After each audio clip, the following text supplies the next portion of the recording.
본문에 나오는 여호수아라고 하는 인물은 바벨론에서 포로로 돌아오게 되어질 때에 총독 스룹바벨과 함께 귀한 백성들을 지도했던 사람입니다.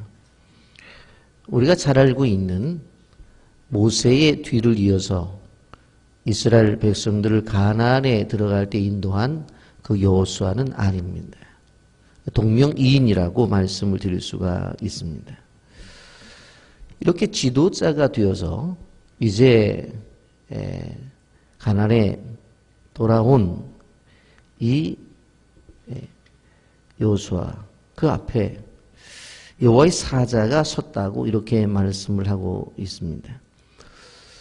여호와의 사자는 성육신 하기 이전에 예수 그리스도를 가르치는 구약의 표현입니다.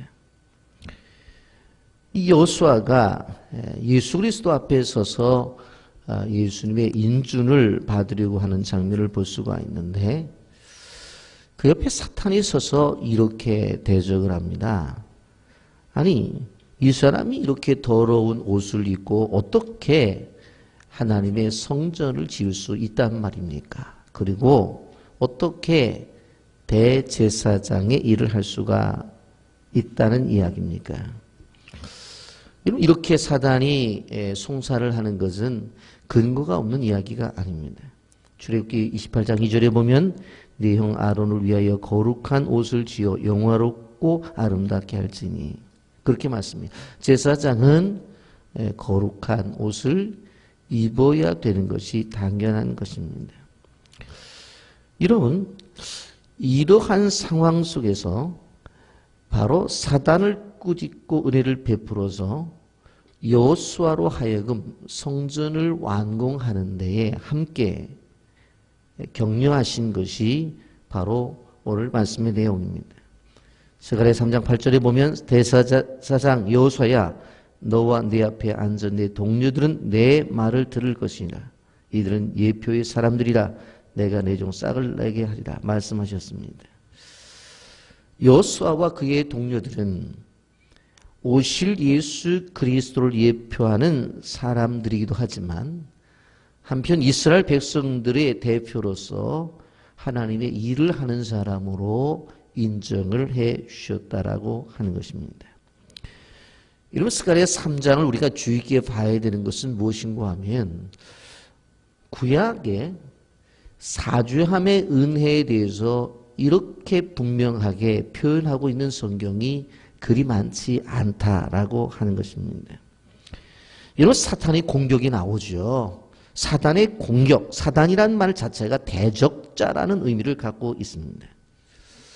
이런 사람과의 관계 속에서도 뭐냐면 끊임없이 고소하는 사람이 있어요. 아유, 저 사람은 이게 잘못됐고, 아유, 저 사람은 저게 잘못됐고, 저 사람은 그게 잘못됐고, 그냥 잘못됐다는 걸 끄집어내요. 이건 죄송한 표현입니다만은 이거는 좋은 습관이 아닙니다. 이런 것을 주로 하는 게 누구예요? 사단이에요. 심하게 표현하면 사단이 자꾸 생각을 주고 사단의 조종을 받는다라고 말씀을 드릴 수가 있어요. 사단이 뭐라고 말하는 거예요? 대제사장이라고 말하지만 여호수아, 더러운 존재 아닙니까? 어떻게 저렇게 더러운 존재가 성전을 지을 수 있고, 어떻게 저렇게 더러운 존재가 제사장의 사역을 감당할 수가 있습니까? 할 수 없지 않느냐, 그렇게 말해요. 여러분, 그런데 성경 전체를 보게 되어지면 우리가 하나님의 구원을 경험하기 전에 십자가의 은혜를 경험하기 전에는 다 더러운 존재예요. 여호수아와 같은 존재예요. 이사야 64장 6절, 무릇 우리는 다 부정한 자 같아서 우리의 의는 다 더러운 옷 같으며 우리는 다 잎사귀같이 시들므로 우리의 죄악이 바람같이 우리를 몰아가나이다. 우리 인생을 죄가 몰아가요. 그래서 우리는 더러운 옷을 입은 존재이고, 그것으로 인해서 다 시들시들한 존재로 힘이 없는 존재가 되어져 있다라고 성경이 말하고 있습니다. 우리는 아무리 이렇게 산다고 말하지만 타락한 존재. 사단이 송사하는 것을 부인할 수도 없어요. 여러분, 여호수아가 지금 더러운 옷을 입고 있는데 갈아입을 옷도 없습니다. 이러한 상황 속에서 여호수아에게 소망이 생겨요. 왜요? 그 인생에 하나님이 개입하셨기 때문에 그렇습니다. 그리고는 다른 좋은 옷을 입혀주세요. 여러분 3절 4절이 매우 중요하기 때문에 한번 다 같이 읽어봅니다. 시작. 여호수아가 더러운 옷을 입고 천사 앞에 서 있느니라. 여호와께서 자기 앞에 선자들에게 명령하사 그 더러운 옷을 벗기라 하시고 또 여호수아에게 이르시되 내가 내 죄악을 제하여 버렸으니 내게 아름다운 옷을 입히리라 하시기로. 아멘. 아멘. 더러운 옷을 벗겨요. 그리고는 하나님이 아름다운 옷을 입혀 주셔요. 더러운 옷은 부패했다는 이야기입니다. 여러분, 저는 이 말씀 보면서 정말 위로가 됐어요. 여러분, 이스라엘 백성들이 하나님의 선택한 백성들이에요. 그 백성들 중에서 제사장을 삼았다는 것은 더 깊은 하나님의 선택이란 말이에요. 그렇잖아요. 그런데 그 대제사장이라고 하는 인물이 어떻게 더럽다는 거예요. 더럽다는 거예요. 여러분 한번 생각을 해보세요. 저는 이사야 선지자를 이렇게 보면서 정말 이사야 강해를 할 때도 제가 강조해서 말씀을 드렸습니다만은 정말 이해가 안 되면서 은혜를 받은 장면이 뭐냐면 이사야 6장의 사건이에요. 이사야 선지자예요. 이사야 선지자. 선지자가 뭐 하는 직분입니까? 하늘에서 하나님의 메시지를 받아서 그 입술로 전하는 사람이에요. 그러니까 주로 무엇을 갖고 사역을 해요? 입술을 갖고 사역해요. 지금까지 이사야가 무엇을 했었어요?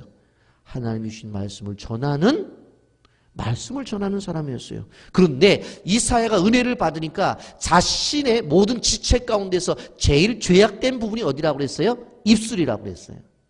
입술이에요. 그래서 이사야 6장 5절에 이렇게 말하잖아요. 화로다 나여 망하게 되었도다. 나는 입술이 부정한 사람이요 나는 입술이 부정한 백성 중에 거주하면서 만군의 여호와신 왕을 배웠다고 그랬어요. 아니 선지자인데 하나님이 주신 말씀을 듣고 전하는 사람인데, 그런데 이사야가 뭐라고 말해요? 나는 모든 지체 가운데서 입술이 가장 부정하다는 거예요.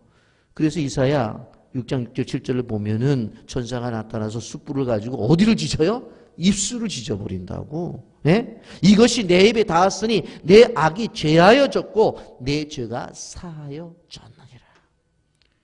저는 이 말씀 묵상할 때마다 그런 생각을 해요. 저도 목사인데 야, 말 조심하자. 선지자가 제일 죄된 부분이 지체 가운데 어디라고요? 입술.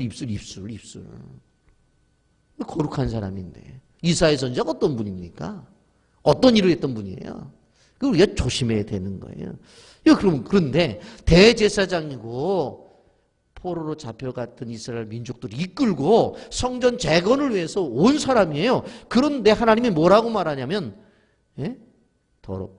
그걸 인정하시잖아요. 근데 누가 먼저 그것을 고소해요? 사탄이 와서 제봐요. 제 옷 입은 거 봐요. 더럽잖아요. 계속 얘기하는 거예요. 근데 주님이 그것을 부정하진 않으셔요. 주님은 오히려 어떻게 해요? 알았어. 옷 더러운 거 알아. 내가 새 옷 입혀줄게 하고 옛 옷을 벗겨버리고 새 옷을 입혀주시는 것입니다. 여러분, 대제사장도 더러운 옷을 입었다면 저를 포함해서 세상을 살아가는 사람들이 깨끗한 옷만 입고 가는 사람이 누가 있겠냐고. 이사야 선지자도 입술이 부정한 사람이라고 말을 했는데 감히 누가 함부로 말을 하겠느냐는 말이에요. 로마서 3장 10절에 이렇게 말을 해요. 기록된 바 의인은 없나니 하나도 없으며. 하나도 없다고 그랬어요. 하나도 없다고 그랬어요. 여러분, 오늘 본문을 통해서 이런 부패한 인간들을 향해서 하나님께서 주시는 두 가지 큰 은혜가 있습니다. 4절 말씀에 분명히 말씀하고 있죠. 여기 보면 여호와께서 자기 앞에 선자들에게 명령하사 그 더러운 옷을 벗기라 하시고 또 여호수아에 이르되 내가 내 죄악을 제거하여 버렸으니. 내가 내 죄악을 제거하여 버렸으니. 하나님께서 우리가 가지고 있는 죄가를 세해 주신다라고 말씀하고 있는 것을 볼 수가 있습니다. 계시록 1장 5절에 또 충성된 증인으로 죽은 자들 가운데서 먼저 나시고 땅의 임금들의 머리가 되신 예수 그리스도로 말미암아 은혜와 평강이 너희에게 있기를 원하노라. 우리를 사랑하사 그의 피로 우리 죄에서 우리를 해방하시고 그랬어요. 이런 계시록의 말씀은 천국을 상징하잖아요. 계시록 1장 2절 5절. 그러니까 이제 천국의 백성들을 이야기하면서 그들의 자격자가 어떤 자라는 거에 죄사함의 은혜를 받은 자라는 거예요.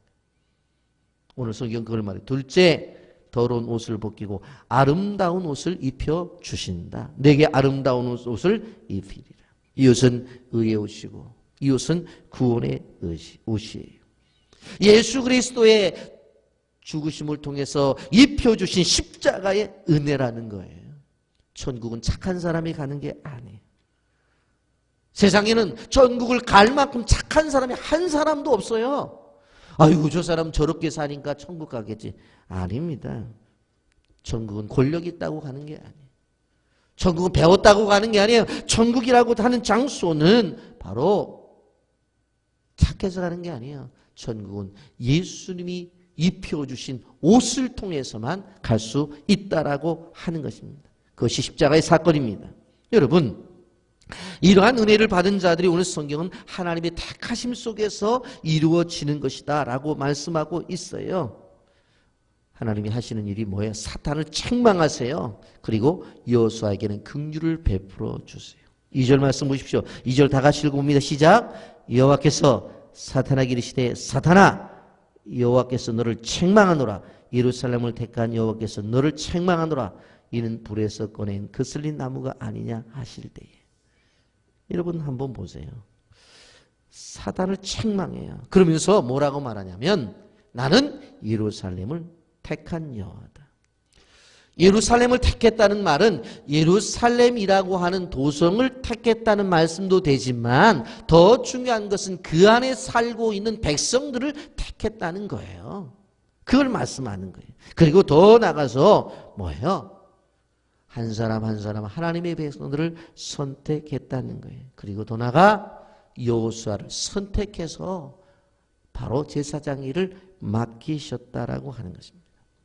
사탄의 목적은 우리가 받은 사명을 무시해요. 하나님의 부르심을 인정하지 않으려고 해요. 그리고 끊임없이 죄됨을 끄집어내서 계속해서 잘못됐다고 하는 거예요.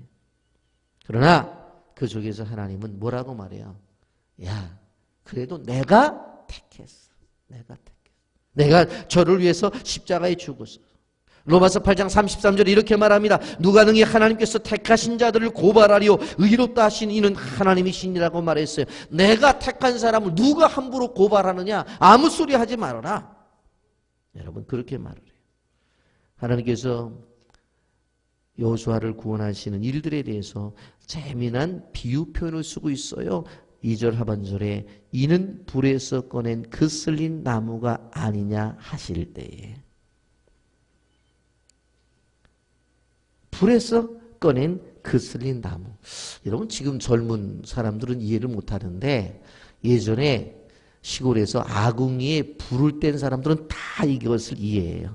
이건 나무도 아니에요. 숯도 아니에요. 나무 같으면 나무로 쓰고 숯 같으면은 화로에다가 숯으로 쓸 수 있는데 그을린 나무는 제가 기억하기로는요. 불 때다가 그을린 나무는 연기만 모락모락 나고 매콤해갖고 친구들 약 올릴 때나 썼지 쓸 게 아무것도 없는 거예요. 뭐에 쓰겠어요? 나무로도 쓰지 못하고 숯으로도 쓰지 못하고. 그러니까 바로 그런 존재를 주님이 구원해 내시는 거예요. 여러분 생각을 해보세요. 하나님이 죄악 가운데에 있는 여호수아를 건져냈는데 그 상태가 어떤 상태라고 그랬어요? 바로 불에서 꺼낸 거슬린 나무. 불에서 꺼내기 위해서는 그 손이 어디로 가야 돼요? 불에 들어가야 된다. 죄에서 구원하기 위해서 예수님께서 십자가를 통해서 그가 고통을 당한 것에 대한 표현입니다. 예수님께서 우리를 구원하시기 위해서 야 나와 그런 게 아니라는 거예요. 하나님의 아들 예수님께서 우리를 그 불 가운데서 구원하기 위해서 불에서 꺼낸 거슬린 나무를 구원하기 위해서는 불 속에 들어가야 되는 거예요. 본인도 고통을 당해야 되는 거예요. 본인도 아픔을 당해야 되는 거예요. 그게 뭐예요? 십자가의 사건이에요. 여러분, 그러니 우리를 향한 하나님의 은혜가 얼마나 크다고 하는 것, 아멘으로 화답하기를 주님의 이름으로 축복합니다. 오실 메시아에 대해서 얘기를 하죠. 메시아를 싹이라고 표현해요. 3장 8절 대제사장 여호수아야, 내와 내 앞에 앉은 동료들은 내 말을 들을 것이나 이들은 예표의 사람들이라. 예표, 앞으로 나타날 예표의 사람들이라. 내가 내 종 싹을 나게 하리니. 싹, 예전에 성경에는 순이라고 하는 표현을 쓴 것을 볼 수가 있습니다. 그런데 이 수는, 이 싹은 여기에 보니까 뭐라고 말했어요? 종으로 온다고 그랬어요. 내 종싹. 왕으로 오는 것이 아니라 종으로. 여러분 생각을 해보세요. 이사야 선지자도 외쳤고 예레미야 선지자도 외쳤어요. 오실 메시아가 어떤 존재라고? 종으로 오시는 분이시다. 다 죽은 것 같은 다윗의 뿌리에서 새로운 순이 나잖아요. 그리고 그것이 자라나서 열매를 맺게 하잖아요. 그것이 구원의 열매예요. 또 한 가지, 그 메시아를 돌이라고 표현해요. 싹이라고 표현한 8절, 9절에 돌로 표현해요. 만군의 여호와가 말하노라, 내가 여호수 앞에 세운 돌을 보리라. 한 돌에 7눈이 있느니라. 내가 거기에 새길 것을 새기며 이 땅의 죄악을 하루에 제거하리라. 여러분, 돌이 하나 있는데 그 돌의 눈이 7개라고 그랬어요. 완전수예요. 완전수. 돌에 왜 눈이 박혔나? 눈은 모든 것들을 바라보고, 눈은 지혜를 말하는 것인데 바로 그것에 글씨가 새겨진다라고 말씀하십니다. 여러분, 지금 지속적으로 학개의 선지자와 스가랴 선지자가 이야기하고 있는 배경이 뭡니까? 성전 건축이에요, 지금. 그렇다고 한다면 이 본문이 우리에게 주는 의미가 도대체 무엇이냐? 하나님의 교회, 성전을 지르는데 16년 동안 중단이 되었다고 그랬죠? 그러면 그것이 다시 회복이 되는데 중요한 키포인트를 말씀하고 있어요. 그것이 뭔 줄 아세요? 죄사함의 은혜를 받으라. 죄사함의 은혜를 받으라. 지금 성전 건축이 16년 동안 중단된 여러 가지 막혀있는 그런 이유가 있다. 사마리아 사람의 반대도 있고 처음에 의욕이 사라진 것도 있다. 그리고 하나님께서 주신 어떠한 소명에 대한 상실도 있다. 그런데 그러한 모든 것들의 회복의 중심에는 너희들이 가지고 있는 죄에 대한 문제를 해결받아야 된다는 거예요. 거기서부터 다시 시작할 수 있다. 아멘입니까? 그 얘기를 하는 거예요. 그 얘기를. 여러분, 우리는 기억해야 돼요. 하나님과 나와의 관계 속에서, 교회 건축이 중단되어진 상태 속에서 오늘 스가랴 3장이 주시는 중요한 교훈이 있어요. 뭐예요? 내가 하나님의 나라를 세우고 하나님의 교회를 세워나가고 교회를 짓는 일들에 있어서 관심이 없던 것, 더욱더 헌신하지 못했던 죄악들을 회개해야지 문제가 풀려요. 저도 이 성경, 이 스가랴 3장 말씀 준비하면서 많이 회개했어요. 많이 회개했어요. 하나님 앞에 회개해야 돼요. 가정도 회개해야 돼요. 교회도 회개를 해야 돼요. 회개해야 돼요. 그 문제가 해결되지 아니하면 진행할 수 없어요. 그런데 사탄이 아무리 이 죄 때문에 안 된다고 하더라도 주님이 나타나셔서 뭐라고 말해요? 맞다. 더러운 옷이여 벗겨. 그리고 새 옷 입혀버리면 끝나는 이야기. 여러분, 하나님께서 우리에게 주시는 말씀 3장 9절 말씀 보세요. 여기 이렇게 말하잖아요. 맨 마지막에 이 땅의 죄악을 하루에 제거하리라. 아멘입니까? 아무리 오랫동안 죄를 지었더라도 한순간에 죄는 사함을 받는 거예요. 아무리 큰 죄라도 하나님께서 말씀하시면 한순간에 그 죄악은 사해져 버리는 거예요. 아멘입니까? 그래서 캐톨릭에서 말하는 것처럼 우리 개신교는 대죄, 소죄가 없어요. 큰 죄, 작은 죄 이런 게 없어요. 술을 많이 먹고서 자기 부인을 알아보지 못하면 큰 죄고, 그래도 자기 부인하고 새끼 알아보면 작은 죄다. 그런 죄 없다니까는요. 뭐 하나님 앞에 큰 죄가 있고 작은 죄가 있어. 다 죄는 죄지. 여러분, 그런데 죄가 있더라도 걱정할 필요 없어요.